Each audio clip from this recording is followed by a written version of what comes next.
everyone, it's Ashley with Southern Sewing Company. Welcome to part 2 in the Beginner Quilter series. This is going to be an exciting week because we're going to finally see our quilt top come together. So I'm going to share with you how to lay out your quilt blocks, how to effectively piece them together. We're going to talk a little more about seam allowance and how to test to see if you have an accurate seam allowance. Let's get started. We're back with week 2 and we've got our charm pack and we've got our blocks cut out from last week. So the first thing that we want to do is lay our quilt blocks out. So if you've referred to the blog post, we want to lay our blocks out in a 10 by 12 format. So that means we're going to do 10 columns and then 12 rows down. You got a couple options here. Number one is going to be kind of a random layout, and that's what I'm going to go for. Another option would be to do something more organized to where there's some kind of a flow to your quilt. And sometimes you can do that by cutting extra solid fabrics and doing every other block one color, or you can do kind of an ombre effect where the lighter colors are at the top and the darker colors at the bottom. We're just gonna go with a random layout. So the first thing that I like to do is just pick a square, lay it out. And I'm kind of mixing and matching here. With a charm pack, it's pretty easy to lay things out and not see the same pattern twice since there's so many different patterns in here. If you get to the end of your quilt layout and you feel that things aren't really balanced, I'm gonna show you a trick in just a minute on how to fix that. So like I said, I am mixing and matching. I'm putting all the colors. There's kind of no rhyme or reason.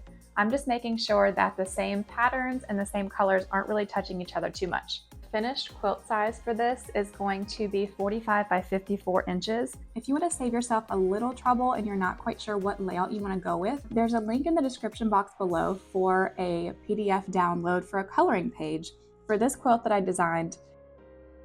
I've got my blocks lined out right now, and I did my best to kind of spread things out. There are a couple blocks that are next to each other, like these greens up here and down here. Once you get to the end and you don't really know what to do from here, something feels kind of off, I'm going to show you a little trick here. So get to a high point, take a picture. You're going to edit your photo now, and you're going to switch this photo to black and white. And this is really going to help you kind of find the balance in your photo and to see if you have too much of one color in one area. So I can already see that I have a lot of light colors in certain areas, and then the bottom left of my quilt has a little bit too much dark. So I'm happy with this layout. This is what it looks like right now. So while taking a closer look at your sewing machine, you might notice these fractions over here, but here you'll see 1/4 of an inch. So this is the standard width for a seam allowance, and the 1/4 inch measures the distance from your needle to this line. If your machine does not have these fractions somewhere on it, I kind of assume most do, but I guess yours might not, you can use a ruler and stick it under your presser foot, and you can see that this first 1/4 inch line right here goes perfectly in between down to the needle. After you measure, you can either take a piece of ribbon and lay it across here and tape it. I've seen some people just use a Sharpie and mark. There's a couple other resources that are available if you're still trying to get an accurate seam allowance. One of them is a magnetic ruler guide that actually snaps to your machine, and you can adjust it to wherever you want. And there's also tape that actually goes directly onto your machine. That red line you see lines up with your needle, and then the blue line on either side is actually 1/4 inch from each side. I'm going to put links below in the description box to help you out. So now we're going to talk about how to sew 2 blocks together. Earlier we laid out all of our blocks and we saw they're all laying out next to each other like this. So this is the right side and this is the wrong side. When you're working with solid fabrics, this isn't quite so relevant because both sides are right, so you could use whichever side you want. So we're going to sew our block right sides together. I'm going to line up the edge of my fabric right next to this 1/4 inch line. I'm going to back stitch at the beginning and then keep moving.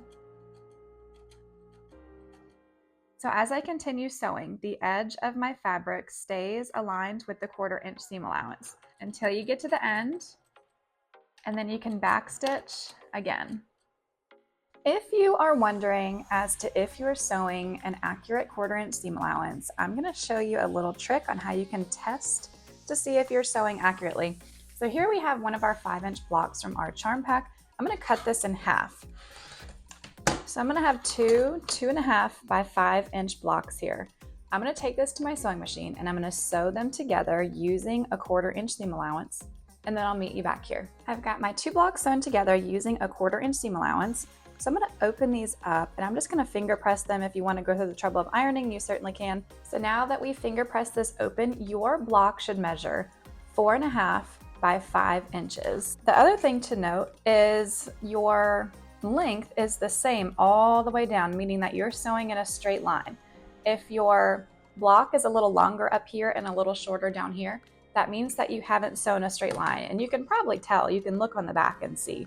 So that's a good way to test if you are sewing accurately. Definitely try to get this as accurate as possible now before you go through the trouble of sewing an entire quilt block together and kind of realize that it's not quite right.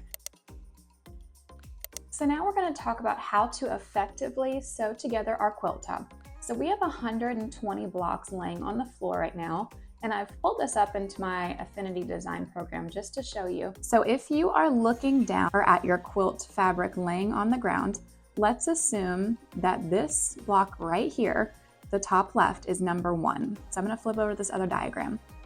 And every block underneath it in the same row is also number 1.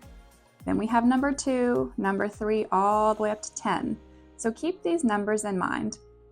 We are going to stack our quilt blocks, number 1 to get off of the floor, and number 2 so we can effectively sew through them in an organized fashion to where it's quick and it's efficient. So to do that, we're going to take our first block right here, and we're going to essentially be stacking these rows downward. So we're going to start with our number 1 block. We're going to place it on top of our second block down here in the same row. And we're going to keep moving down, and I'm going to show you a video in just a second, but I wanted to kind of walk the basics of it first. So we're going to take our top blocks here on the rows and stack them on the next row, and stack them on the next row, and stack them on the next row. So here you can see me working on the floor, and I just grabbed the top left block from my stack, and I'm going to move down my row, picking up the blocks as I go. So keep in mind, my camera is kind of set up cockeyed here, and I should have had it turned around the other way so it made more sense. I have an entire stack right here at the bottom. Now I'm going to start with the second row. I take the first block, pick up the second one, work all the way down the row till I get to the end. I'm going to repeat this process for all of the blocks that you see all the way until I have 10 stacks at the end. I have 10 stacks right here laid out. I'm going to take some paper, and I'm going to number 1 through 10. I'm going to clip the number associated with each stack to the top left of the block. So clipping my numbers there tells me which side of the stack or which side of the block is essentially up, which is important, especially if you have directional fabric. So number your blocks on the top left. After you've made it through all of your stacks, now that we know which row goes where and which side is up, you can move these off the floor onto a table or wherever you want to keep them. So I'm going to finish numbering these, and then I will meet you back at my sewing table. I've got my entire 120 blocks organized and in a row, and I know exactly where they go. I'm going to take rows 1 and 2 and sew them together. I'm going to show you how to do that at the sewing machine. Anytime I'm piecing fabric, I'm going to put my stitch length to about 2 millimeters or less. So keep that in mind. If your stitches are too long, then you run the risk of your stitching coming apart in your blocks. I have got rows 1 and 2 put together right here, and I have my clip marked at the top left of the block. So I know if I'm looking at my blocks like this, they're gonna be backwards if I sew them together like this. So I've got 1 and 2, and I'm gonna leave them right here next to my sewing machine, and I'm gonna run through them really quick. I'm taking my clips off. So I'm gonna take group 2 here and flip one right on top of the other. And then I'm gonna sew these 2 together. And I'm gonna use my 1/4 inch seam allowance, which you can see right here, and run my block through this. Let your machine run a stitch or 2 in between each piece of fabric, just to give yourself a little bit of a room. You don't wanna sew things to each other. As I mentioned before, it's a chain piece. We're gonna continue stitching. We're not gonna stop and cut threads. We're gonna take our next 2 blocks over here from stack 1 and stack 2, put them right sides together, and then just keep feeding them through the machine. And I'm gonna do the same thing with all of the blocks for these 2 rows. So we're through rows 1 and 2. we're gonna grab row 3. So I've got row 3. I know this is the top left of the block.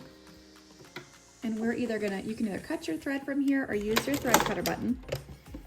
And look at this nice, long, beautiful strip that we have.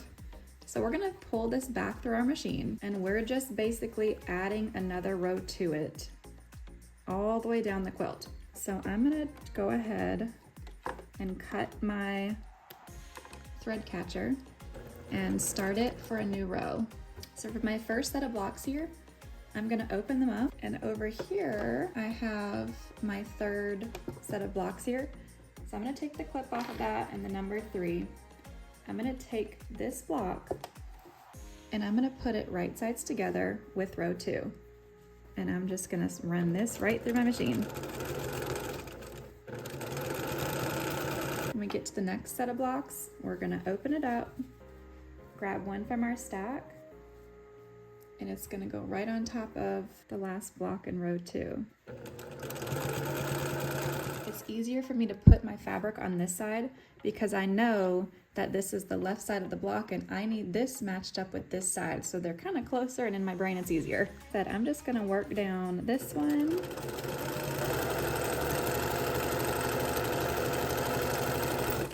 Open up the next block. And just keep sewing down the row here until I run out of row 3. I'm gonna cut my thread and pull this down. See how it's just getting bigger and bigger? So each time we do this, we're just adding another block onto our row. So I've got my stack for number 4 right here. I'm gonna stick it here. I'm gonna take my quilt pin off, and we are going to just keep sewing all the way down my row, and then I'm gonna continue through 5, 6, 7, 8, 9, and 10, and then I'm gonna meet you back and show you what to do next. I have attached my last row to my quilt top, and this is what you should have. If you don't want to make it this big, you don't have to if you want to make something smaller like a crib size quilt. So next up is to the ironing board, and I'm going to show you how to iron your seams to kind of set yourself up for success in order to get these rows together and our seams to nest nicely. And so we're going to talk about nesting seams next too. While that's warming up, we're going to talk about nesting seams. So when we put our rows together, our seams have to match together to create this perfect kind of point. We're gonna alternate ironing our seams to the left and then to the right. So this first row, I'm gonna take my iron and I'm gonna iron my seams laying down to the left. So now that our first row is done, I'm gonna pull my fabric or my quilt top up, and I'm gonna concentrate on row 2 now. So for row 2, I am going to iron my seams this way to the right. This is where it always gets weird since I'm right-handed. I'm just gonna come to the other side of the ironing board because I'm smart like that. So row 3, we're gonna nest our seams to the left, and I'm gonna continue doing this all the way down our quilt, alternating ironing my seams to the left and then to the right. So our quilt top is half assembled at this point, and I think the hard part is pretty much over with. Now we're just sewing rows together. We have rows 1 and 2 that we're gonna start off with that we're gonna sew together first. So the way that we pieced our quilt together, we're kind of taking the guesswork out, and we already know which seams need to go together because they're connected with these stitches right here.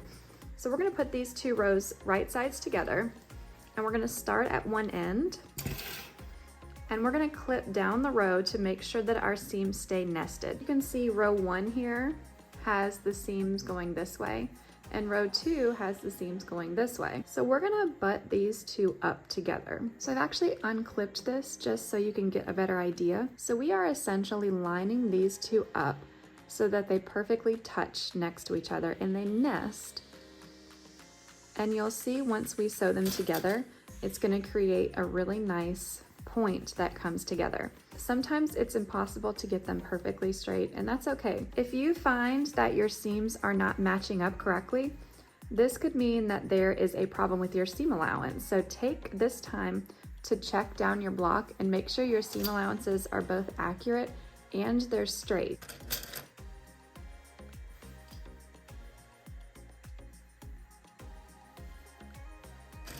So I'm just working my way down my row right now until I get to the end. I'm back at my sewing machine. Usually I will pin several rows together just to save myself some up and down, but instead I'm just gonna do one right now to show you, and then I'll go back and work through some more. So I'm sewing through my thread catcher right now, and I'm gonna take my first clip off. I'm gonna keep using my 1/4 inch seam allowance right here, and I'm gonna sew through my rows here.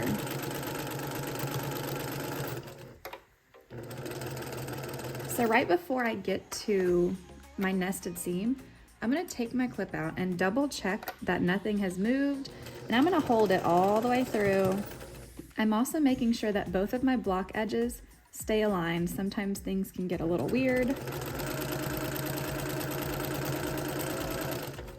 I'm gonna keep sewing down my line, double checking that each of my seams stay nested.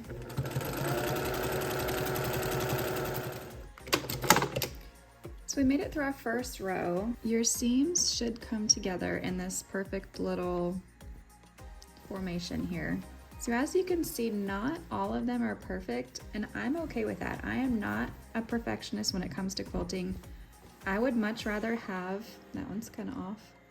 I would much rather have a quilt that is finished and I'm happy with than to sit and unpick all of these stitches and to try again.